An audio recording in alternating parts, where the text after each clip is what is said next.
The Susan Holt government has tabled its first budget.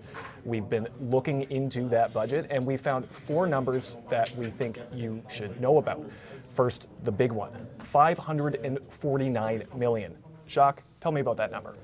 Well, that is the budget deficit in the coming year that's projected. So we've heard about these massive surpluses, especially over the last 4 years from the Higgs government, big budget surpluses.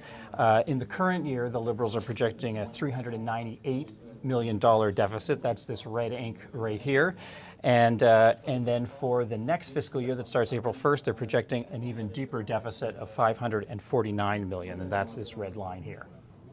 In his speech, the minister says that previous governments have been too focused on debt reduction to the detriment of the needs of New Brunswickers. But he also says that that debt reduction has given his government the ability to spend. Jacques, what's the next number you have for us? Well, the debt is going back up, and you're right. The Higgs government had got that debt down to below $12 billion. This is the accumulated debt for the province. But the projection in this budget now for 2027, for 2 years from now, is the debt will be back up to $14.3 billion.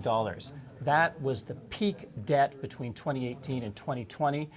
And with all this Liberal spending, their projection for now is we will be back to that, wiping out the debt reduction of the Higgs years. However, if you calculate the debt as a ratio to the provincial economy, it's staying steady because the economy continues to grow.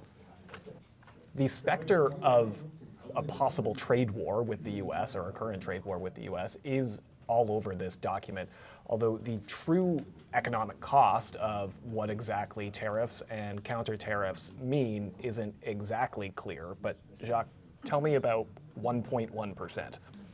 Well, 1.1% is the projection for economic growth in the province in the coming year. And that may sound okay, but the problem is the economy's been growing at roughly 1.5% over the last few years. So that is actually a slower rate of growth, which could manifest itself in lower tax revenue and income taxes and sales taxes and so on, which makes it harder for the government to spend money and balance the budget. We don't know the precise impact, but 1.1% is slower economic growth than what we've been experiencing in the province. Similar to last year, there is a bit of a disagreement over how exactly to calculate the increase in health spending from last year. And if, depending on how you decide to calculate that number, it's either a fairly significant increase or a pretty modest one. What exactly is going on with these numbers? That's right. If you look at what the province budgeted for healthcare last year and compare it to what's being budgeted this year, the amount's going up by $293 million. That's a 7.3% increase.